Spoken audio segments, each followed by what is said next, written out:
अस्सलाम वालेकुम, मतीउल्लाह जान MJ TV और मेरे साथ अदील सरफराज और जुल्करनैन इकबाल।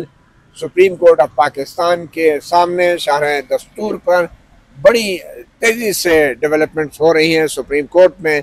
उधर साथ पड़ोस में पार्लियामेंट ने 27वीं आईनी तरमीम मंजूर की है, जिसके तहत वफाकी आईनी अदालत बन चुकी है। और वफाकी आईनी अदालत के हवाले से सदर ममलिकत ने 27वीं आईनी तरमीम का जो बिल था उस पर दस्तखत भी कर दिए हैं। इस बात का इम्कान है कि आज किसी वक्त भी ये आईनी अदालत बाकायदा नोटिफाई हो जाएगी और कल वफाकी आईनी अदालत के जो जजेस हजरात हैं, 6 के करीब जजेस हैं जो कि तैनात होने हैं। एक चीफ जस्टिस हैं, उन्होंने हल्फ भी उठा लेना है। वो हल्फ क्या होगा? वो 27वीं आईनी तरमीम के तहत जो ताज़ा तरीन जो आईन पाकिस्तान है उससे वफादारी का हल्फ होगा। मगर सुप्रीम कोर्ट में यहाँ पे कुछ बड़ी डेवलपमेंट्स हो रही हैं। 27वीं आईनी तरमीम और वफाकी आईनी अदालत के हवाले से शदीद रद्द अमल भी आ रहा है। जस्टिस मंसूर अली शाह, जस्टिस अतर मन अल्लाह के खतूत तो चंद दिन पहले मंजर आम पे आ चुके हैं, मगर आज एक और मुअज़्ज़ज़ जज ने एक ख़त लिखा है चीफ जस्टिस जाहिया आफरीदी को, जस्टिस सलाहुद्दीन पंवर। उन्होंने इस खत में ये कहा है कि जो 27वीं आईनी तरमीम के हवाले से मालूमात सामने आ रही हैं उससे ये लगता है कि वक्त का तकाजा है कि सुप्रीम कोर्ट के तमाम 24 जजेस पर मुश्तमिल फुल कोर्ट का इजलास बुलाया जाए और जो 27वीं आईनी तरमीम में जो नई शिक्कें शामिल की गई हैं आइन के अंदर, उनका बगौर जायज़ा लिया जाए और या फिर लॉ कमीशन को कहा जाए कि इसके बारे में फुल कोर्ट को ब्रीफिंग दे। और इसके बाद आज फुल कोर्ट का इजलास तो कहीं उसका कोई आसार नज़र नहीं आ रहे, मगर खबरें ये हैं ज़राए से कि चीफ जस्टिस जाहिया आफरीदी ने कल फुल कोर्ट का इजलास तलब कर लिया है। और कल से मुराद ये है कि तब तक काम हो जाएगा, तब तक जो है सदर पाकिस्तान का दस्तखत शुदा 27वीं आईनी तरमीम का बिल भी आइन का हिस्सा बन जाएगा। वफाकी आईनी अदालत के जजेस के नाम सामने आ जाएंगे और कल जब हल्फ बर्दारी हो चुकेगी तो उसके बाद चीफ जस्टिस जाहिया आफरीदी जो बची खुची सुप्रीम कोर्ट होगी उसका फुल कोर्ट भी बुला लेंगे, क्योंकि इसी सुप्रीम कोर्ट में से 5 या 6 जजेस ने फिर वफाकी आईनी अदालत के जजेस के तौर पर भी हल्फ उठाना है। तो ये इस वक्त डेवलपमेंट्स हो रही हैं। बज़ाहिर तो चीफ जस्टिस जाहिया आफरीदी अभी भी भरपूर अंदाज से एक किस्म की मुआवनत कर रहे हैं और कल फुल कोर्ट के इजलास में क्या होता है उस पर तो हम बात करेंगे। सबसे पहले तो अदील सरफराज, आप क्या कहते हैं कि कल अगर फुल कोर्ट का इजलास होगा भी तो उस इजलास का कोई फ़ायदा होगा? क्या वो एक कागजी कार्रवाई होगी, एक रस्मी कार्रवाई होगी, या फिर जजेस का जो उनका जो रद्द अमल है वो भी रिकॉर्ड पे आ सकेगा? उसका कोई फ़ायदा भी होगा? फिर देखिए सर, फ़ायदा अगर हो जाता, अगर ये फैसला आने वाले कल की बजाय गुजरे हुए कल हो जाता, फुल कोर्ट मीटिंग अगर कल हो जाती ना, तो शायद बहुत कुछ हो सकता था। एक स्ट्रॉन्ग इंस्टीट्यूशनल रिस्पांस के तौर पर उसको लिया जा सकता था। लेकिन अब आपने खुद अपने इंट्रो में बताया है कि चीफ जस्टिस ऑफ पाकिस्तान ने इंतजार किया है पहले अपेरेंटली, कि जबकि उनके सामने 2 खतूत 8 नवंबर को आ चुके थे जस्टिस मंसूर अली शाह और जस्टिस अतर मन अल्लाह की जानिब से, उन्होंने उस पर कोई इजलास नहीं बुलाया। और अब जबकि पहले रोज सेनेट से, बाद अज़ा कौमी असम्बली से और फिर आज दोबारा सेनेट से जो तरमीम शुदा तो उसमें चीजें थी उनको तरमीम मंजूरी दे दी गई है, अब उन्होंने इजलास बुला लिया है। तो अपेरेंटली यही होगा कि अब जबकि ये आइन का हिस्सा हो चुका है और अब सूरत हाल ये है कि 27वीं आईनी तरमीम के अंदर तो वाजे कर दिया गया है कि आईनी तरमीम को किसी कोर्ट में चैलेंज भी नहीं किया जा सकेगा। तो इस सब के बाद सुप्रीम कोर्ट के ऑलरेडी हाथ बंधे होंगे। हाँ, मैं समझता हूँ 26वीं आईनी तरमीम के रहते भी अगर ये इजलास 2 या 3 रोज पहले बुला लिया जाता तो बहुत कुछ था जो बदल सकता था, मगर शायद टाइमिंग बहुत ज्यादा इंपॉर्टेंट है। चीफ जस्टिस अगर चाहते तो वो तुर्की भी जा सकते थे, उन्होंने अपना तुर्की का दौरा मौखर कर दिया है इस वक्त के आज इस मीटिंग के बुलाने के फैसले के हवाले से। तो मैं समझता हूँ कि देर कर दी है और बहुत ज्यादा देर कर दी है। जैसा कि आप बता रहे हैं कि अब कल ओथ भी है उन जजेस साहिबान का जो फेडरल कॉन्स्टिट्यूशन कोर्ट के लिए मुंतखब हुए हैं, अब वो वहां पर जाएंगे या यहाँ पर बैठेंगे? अब क्या वो सुप्रीम कोर्ट की फुल कोर्ट का हिस्सा अपने आप को मानेंगे आज के बाद से या नहीं मानेंगे? ये भी बड़ा इंटरेस्टिंग है। और फिर हम ये भी देख रहे हैं कि कुछ रोज से ही खबरें आ रही थी, इतलात आ रही थी कि जजेस साहिबान ने आपस में मुशावरत भी की है कि अब उनके पास क्या ऑप्शंस हैं। तो इतलात यही है कि जजेस साहिबान सीरियसली कंसिडर कर रहे हैं रिजाइन करने को, हो सकता है। कितने जजेस हैं सर? मेरी तो इब्तदाई जो इतलात थी उसके मुताबिक 3 से 4 जजेस साहिबान ने मशवरा आपस में किया था, जिनमें से 2 से 3 तो अग्रीड थे कि हमें करना चाहिए। बहरहाल आपको मालूम है, ये तो वक्त आने पर ही अंदाजा होगा।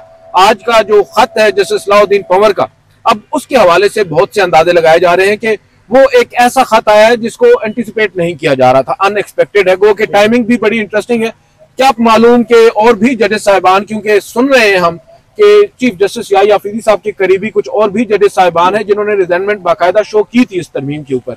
बहरहाल जी, आपने कहा कि चीफ जस्टिस याहिया अफरीदी वो जो कहते हैं कि मेरे कत्ल के बाद उसने जफा से तौबा, तो मुझे मुनीर न्याजी का शेर है ना कि हमेशा देर कर देता हूँ मैं, मगर अब की बार जो चीफ जस्टिस याहिया अफरीदी बज़ाहिर देर कर रहे हैं, तो उसकी वजह ये नहीं है कि उन्होंने अपना रैंक, ओहदा या टाइटल तो बचा लिया बतौर चीफ जस्टिस ऑफ पाकिस्तान, और अपने हवाले से आइन के अंदर एक शिक डलवा ली कि कम अज़ कम इन चीफ जस्टिस के होते हुए यही चीफ जस्टिस ऑफ पाकिस्तान होंगे।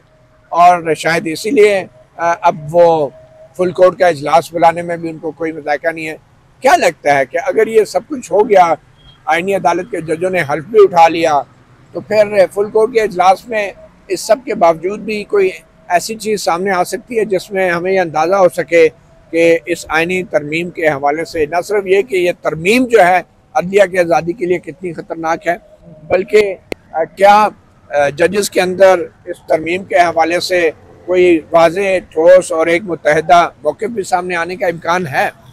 मती भाई, बिल्कुल इम्कान मौजूद है, क्योंकि एक चीज़ को आप ज़हन में रखें कि कल अगर हलफ बर्दारी यकीनन हो जाएगी अमीनुद्दीन खान साहब की या जो भी आईनी अदालत का सरबराह होगा उसकी, दूसरी सूरत में जो शाम तक एक्सपेक्टेड है कि बाकी जजेस भी, या एक दिन बाद बाकी 5 जजेस की भी या 6 जजेस की भी हलफ बर्दारी हो जाएगी। तो मजबूरी तौर पर आप कल की इक्वेशन से 7 जजेस को अगर आप आउट कर देते हैं, अब जाहिर है 7 जजेस आईनी अदालत में वो जाएंगे जो हुकूमत के मनपसंद होंगे, उनसे बाद वाले तो जा नहीं सकते, या जो उनको कह लें कि तनकीदी हैं वो तो नहीं जाएंगे। अच्छा, इसमें क्या कहते हैं जो होगा, अच्छा इसमें यह है कि जो जब 7 जजेस आउट हो जाएंगे, फिर इक्वेशन सुप्रीम कोर्ट की हो जानी है चेंज फुल कोर्ट की। जो आईनी अदालत वाले जजेस बाहर जाएंगे तो फिर मेजोरिटी में शायद फिर वो काजी जो है आप कह लें कि याहिया अफरीदी साहब के एंटी ग्रुप मेजोरिटी में आने का इम्कान है। और अगर वहाँ से कोई फुल कोर्ट से वो कोई डिसीजन ऐसा मेजोरिटी से कुछ करवा लेते हैं कि भले वो मामला है कि वो जी सुप्रीम कोर्ट की जुरिस्डिक्शन ली नहीं जा सकती, किसी तरमीम के जरिए हम इसको सुनेंगे, लेकिन ये फुल कोर्ट ज़ुल्करनैन, ये वो वाली फुल कोर्ट नहीं है कि जिसमें ये अदालती फैसला देंगे। ये तो एक एडमिनिस्ट्रेटिव सर, मैं वही कह रहा हूँ, अगर फुल कोर्ट मीटिंग में जजेस मेजोरिटी से ये फैसला करें कि हम इसको ओपन कोर्ट में सुनेंगे, फैसला नहीं करें, राय दें, प्रेस रिलीज में शायद सामने आ सकती है। सर बात यह है कि फुल कोर्ट इजलास में एक फैसला होगा ना एडमिनिस्ट्रेटिव साइड पे कि हम इसका बेंच बनाएंगे और फैसला करेंगे, ये हो सकता है। I don't know, अब वो बेंच उस वक्त अगर 27 में यानी तरमीम हो जाती है मंजूर, कुछ कैसे हो सकता है? मंजूर तो हो चुकी है। नहीं, जब नोटिफिकेशन हो जाए, जब सदर के दस्तखत के बाद, तभी इम्प्लीमेंटेशन तो उस पर तभी शुरू होगी ना सर, नोटिफाई होने के बाद। तो अगर इस दौरान नोटिफाई नहीं होता और नोटिफाई ना होने के दौरान वो होता है, तो अगर नोटिफिकेशन तो मेरे ख्याल में अभी हो, नोटिफिकेशन हो जाएगा और ये पता वो इंतजार करें फुल कोर्ट। सर वो नहीं इंतजार करेंगे, सदर साहब अपने दस्तखत वापस तो नहीं ले सकते ना, वो एक ट्रेन है जो चल पड़ी है, अब इस ट्रेन का रुकना मुमकिन नहीं है। और अगर सदर साहब ने रोकना होता तो आइन के तहत 14 दिन तक वो इस बिल को अपने पास रख सकते थे, मगर 26वीं आइनी तरमीम की तरह सदर साहब को शायद हुकूमत से भी ज्यादा जल्दी थी और उन्होंने फौरन ही इस पे आज ही दस्तखत भी कर दिए। आपकी बात तो उनकी लाटरी लगी, अब क्यों ना दस्तखत जल्दी कर दे? पिछली बार रात को 2:30 बजे उठ के साइन कर दिए थे। साहब भी आ गए, मेरा ख्याल है शेर साहब ने भी हमें ज्वाइन किया। साकिब साहब से भी हम ये सवाल लेके जाएंगे। चीज ये है कि अब जो मामला सामने आ रहा है, कल इक्वेशन चेंज हो सकती है और फुल कोर्ट इजलास होगा। अब अगर तो इस फुल कोर्ट इजलास में ये फैसला किया गया कि हमने तमाम अदालतों को सोलर पे अगस्त 2026 में नहीं बल्कि हमने मई 2026 में कर देना है, उससे पहले कर देना है, तो फिर तो हम कुछ नहीं कर सकते उस फुल कोर्ट में, या वो सुप्रीम कोर्ट के 2025 के रूल्स को लेके बैठ के तब भी हम कोई कुछ नहीं कर सकेगा, क्योंकि चेयर की इजाजत से होता है ना। अगर वो के तरमीम को आखिर में डिस्कस करेंगे और इजलास खत्म कर दें तब भी सबके सामने आ जाएगा। अगर तरमीम के ऊपर इजलास हो और या साहब ये कहते हैं कि जी अब तो तरमीम हो गई, उसके मुताबिक हम चैलेंज भी नहीं कर सकते, पंवर साहब ने जो 2 बातें अपने खत में की है, मेरा ख्याल है वो इंपॉर्टेंट है और वही ज़ेर बहस आएंगी। बाकी जजेस के खत को तो अहमियत ना पहले कभी दी गई है ना अब दी जानी है। पंवर साहब ने जो एक बात उन्होंने कही, नंबर 1 कि इसका शिकवार जायजा लिया जाए, नंबर 2 ये कि ये वक्त तारीख हमें याद रखेगी या हमारी आसानियों को नहीं कि हमने कितनी आसानी में रह के अपना काम किया था, बल्कि हमारी करिश को, हमारी फैसला साजी की हिम्मत को। तो वो उन्होंने तो कहा कि हिम्मत करो। अब देखते हैं कि कल कितने जजेस नंबर 1 फुल कोर्ट में बैठते हैं, नंबर 2 कि कितने जजेस हिम्मत दिखाते हैं। चलें, ये बड़ी एक आम बात होगी। साकिब बशीर ने हमें ज्वाइन किया है। साकिब बशीर साहब, आप भी इन डेवलपमेंट्स को बड़े करीब से देख रहे हैं। सुप्रीम कोर्ट में तो अगर कल फुल कोर्ट का इजलास होता है तब बहुत कुछ हो चुका होगा। वो कहते हैं बहुत सा पानी पुलों के नीचे से बह चुका होगा, आईनी अदालत के जजेस हल्फ उठा चुके होंगे और आईनी तरमीम भी नोटिफाई हो चुकी होगी। तो फुल कोर्ट के अंदर जस्टिस सलाउद्दीन पंवर का जो ख़त है, ये एक बड़ा ही एक किस्म का सरप्राइज़ था बहुत से लोगों के लिए। कुछ लोगों की ये राय है कि शायद जस्टिस सलाउद्दीन पंवर साहब को ये महसूस हुआ कि उनको मुशावरत के अमल में शामिल नहीं किया गया, और ये जो खबरें चल रही थी कि जस्टिस के आगा जो है सिंध हाई कोर्ट से उनको आईनी अदालत में लाया जा रहा है, तो जस्टिस सलाउद्दीन पंवर को शायद महसूस हुआ कि उनको बाईपास किया जा रहा है। मगर एनीवे कोई भी वजह हो सकती है। आपको क्या लगता है कि जो जस्टिस सलाउद्दीन पंवर ने एक बड़ी अहम बात की है कि और कुछ भी नहीं अगर कर सकते तो कम अज़ कम इस तरमीम के हवाले से अपना एक मुश्तरका मौक़िफ़ तो सुप्रीम कोर्ट का आना चाहिए। तो आपको लगता है कि कोई मुश्तरका मौक़िफ़ आएगा? पहली बात तो ये है कि हुकूमत जो है वो बहुत तेज़ी में लग रही है, और मेरा ये ख्याल है रात को ही गज़ट भी हो जाएगा। और मुझे तो ऐसे लगता है कि चीफ़ जस्टिस वफाकी आईनी अदालत का तकर्रुर भी हो सकता है, नोटिफिकेशन आ सकता है। फिर ये भी मुमकिन तौर पर, वैसे तो बताया जा रहा है कल शाम को जो चीफ़ जस्टिस वफाकी आईनी अदालत का हलफ है, लेकिन वो भी मुमकिन तौर पर अगर सुबह हो जाए, जजेस भी हलफ उठा लें। मतलब अगर कल फुल कोर्ट जो है वो याया साहब ने बुलाई है, वो बहुत देर की है उन्होंने, और मुझे तो ऐसे लगता है कि वो जो शहबाज शरीफ साहब ने कहा कि सहूलतकारी उन्होंने हमें दी है, सहूलत फराहम की है उन्होंने मुकम्मल तौर पर। मुझे तो ये भी मुआवनत कह रहे हैं, चले मुआवनत कह लें जी, सहूलतकारी थोड़ा सा ज़्यादा जब सख्त ऑब्वियस हो जाता है। जी जी, तो सहूलत तो मिली ना? नहीं, सहूलत दी उन्होंने बिल्कुल। वो उन्होंने मेरे ख्याल में जो एक्सपोज किया या फरीदी साहब जो एक चोर रास्ते से हुकूमत के साथ कहीं राब्ते में थे, अटॉर्नी जनरल, वजीर कानून, या जिसके जरिए भी जो चीजें भी ट्रांसफर वाले मामले में, जी जैसे ट्रांसफर वाले मामले में जिस तरह थे, बाद में वो एक्सपोज हुए। तो अब मामला ये है कि मुझे तो ये भी ऐसा लगता है कि वो हुकूमत से हो सकता है राब्ते में हो, ये कहें कि मुझे बहुत प्रेशर आ रहा है, बहुत प्रेशर आ रहा है, जज ये वो फलान ढींग कह रहे हैं, आप इस तरह करें ना, हम बुलाते हैं कल जुम्मा नमाज के बाद ये फुल कोर्ट, और उसके बाद जो है वो नमाज से पहले चले नमाज से पहले कर लें। नमाज से पहले का मतलब ये है कि 11 बजे होगी, क्योंकि 12 बजे होगी तो फिर भी मसला होगा। 11 बजे 11:30 बजे कर लें, तो उससे पहले अगर वो बैठ जाएं, वो कर लें। सुप्रीम कोर्ट अगर आईनी अदालत बन चुकी हो, जज तैनात हो चुके हों, सुप्रीम कोर्ट टूट चुकी हो, तो क्या वो जज बैठेंगे? सबसे आम सवाल तो मेरी नज़र में ये है कि जिन जजेस को वफाकी आईनी अदालत का जज हुकूमत लगा चुकी होगी, और यकीनी तौर पर लगाएगी, क्योंकि उनके लिए भी डू और डाई मतलब सिचुएशन है, अगर वो लगा चुकी होगी, क्या वो जज जो आईनी अदालत में तकर्रर होगा वो जब वो इस फुल कोर्ट में बैठेंगे? डिपेंड करता है ना, अगर फुल कोर्ट हल्फबरदारी से पहले होती है तो बैठेंगे, हल्फबरदारी के बाद नहीं, मैं ये कह रहा हूँ कि अगर वो जजेस का तकर्रर होता है, चीफ जस्टिस का तकर्रर होता है, यकीनी तौर पर हुकूमत ने उनकी मर्जी, मंशा, उनकी राय लेकर उनको तकर्रर कर रहे हैं। ऐसा नहीं है कि जनाब बगैर राय के उनका तकर्रर हो रहा होगा। जब राय लेकर तकर्रर कर रहे होंगे तो वो हल्फबरदारी से पहले हो बाद में वो मैटर ही नहीं करता, वो नहीं बैठेंगे। मैं 100% इस पे मेरा यकीन है। जिस तरह के हालात हमने देखे हैं, डेफिनेटली जिनके नाम पहले से फ्लोट कर रहे हैं हुकूमत ने, पूरी 2-3 ही है, मतलब 3 है या 4 हैं जो भी हैं, लेकिन कहने का मकसद ये है कि वो लोग जो वफाकी आईनी अदालत के जज बन चुके होंगे वो फुल कोर्ट में नहीं बैठेंगे। फुल कोर्ट में नहीं बैठेंगे तो वो सिचुएशन ये बन जाएगी कि आप जो है वो बाकायदा अदालत है, आप जो मर्जी करें फुल कोर्ट बैठाएं, जो मर्जी करें। मेरी नजर में तो यही सिचुएशन लग रही है। बात ये है ना कि ये जो आईनी अदालत में जजेस जाएंगे सुप्रीम कोर्ट से, चाहे 3 है या 4 हैं, इनमें एक ख़ास चीज़ जो देखने वाली होगी कि ये वो जजेस होंगे, कम से कम 3 या 4 जजेस, जिन्होंने मखसूस नशस्तों के केस में हुकूमत को सहूलतकारी की, उनको इजाफी नशस्तें दी, जिसकी मदद से हुकूमत की 2 तिहाई अक्सरियत हुई, जिसकी मदद से 26वीं आईनी तरमीम भी आई, 27वीं भी आई और अभी 28वीं भी आएगी। तो ये जजेस तो डेफिनेटली बड़े खुशी जाएंगे अपना इनाम कराम लेने के लिए अपनी खिदमात का जो उन्होंने मखसूस नशस्तों के केस में फैसले की सूरत में इस हुकूमत अच्छा, मैं मजीद साहब वैसे आपकी बात जो है बहुत मादरत के साथ काट रहा हूँ। फर्ज करें कल जो है फुल कोर्ट है उसमें 15 जज जो है वो आते हैं, 15 से जायद कर लें, चलें 18 आते हैं, वो जज ये फैसला करते हैं हम इसको देखेंगे, वो फुल कोर्ट साइड पे जुडिशल साइड पे बैठ जाते हैं, वो मुअत्तल कर देते हैं।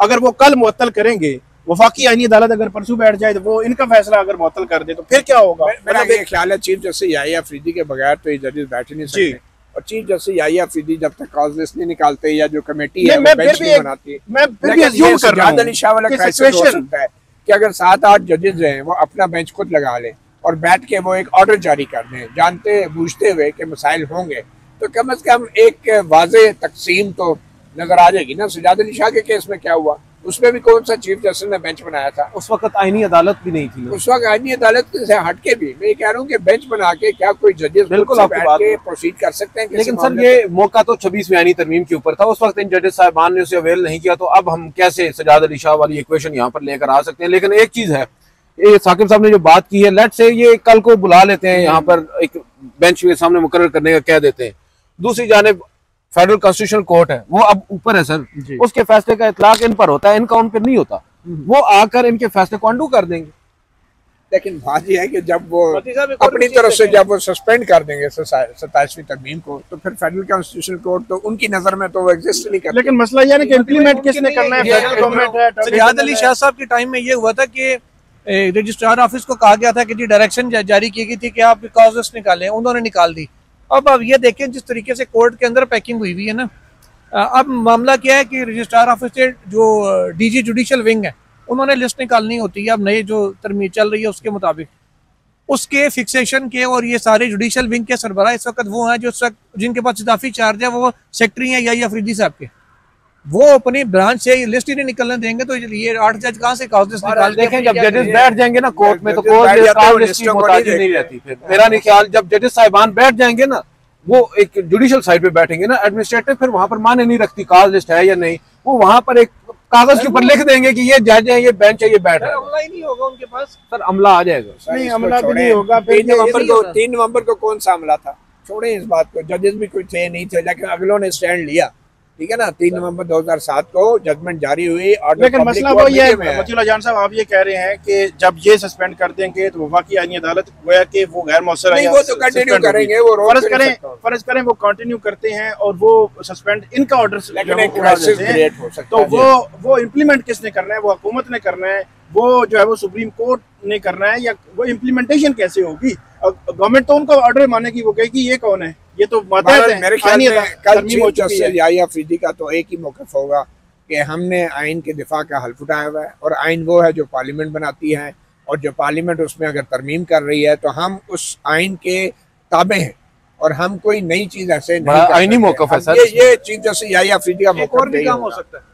याहिया अफरीदी साहब कल ये भी कह सकते हैं, देखिए बहुत से कंसर्न्स आपके हैं, वो मेरे भी हैं, I am with you on it. वो स्टार्ट विद यू से करते हैं, स्टार्ट विद यू से करेंगे, साथ ये भी कह देंगे कि मैं आएगी, साथ ये भी है ना, वो सुने सर पूरी बात सुने, साथ उन्होंने कहना है कि जी I am in touch with them through attorney general, वो प्राइम मिनिस्टर ने on the floor of the house पे कह दिया कि मेरा राब्ता है उनसे, तो तारीफ को छोड़ें, वो मुझे जरूरत नहीं है, लेकिन वो अब 28वीं में हम बहुत सी सेटिंग कर रहे हैं, जो चीजें कुछ गई हैं वो वापस आएंगी, होल्ड योर हाउसेज, और यकीन रखें अल्लाह खैर करेगा। एक बात तो ये है कि उसके बाद इजलास खत्म, एक बात तो ये है कि याहिया अफरीदी साहब को बिल्कुल अपने आप को क्लियर करना चाहिए, जो हुकूमत ने कहा है मुआवनत दी है इन्होंने कौन से चोर रस्ते से ये मुआवनत दी है? नंबर 2, क्या इन्होंने जो सुप्रीम कोर्ट बार एसोसिएशन के सदर या उनका जो वफद मिला था, या अटॉर्नी जनरल या वजीर कानून का कोई बंदा कि जिसके जरिए इन्होंने कहा हो कि मुझे टाइटल चाहिए, ये दोनों उनको क्लियर करना चाहिए। तीसरी नंबर पर बात यह है, जैसे याहिया अफरीदी साहब जो है वो तारीख में दफन हो जाएंगे, वो इस इदारे के सरबराह हैं, उनको उन्होंने एक डिसीजन लेना है,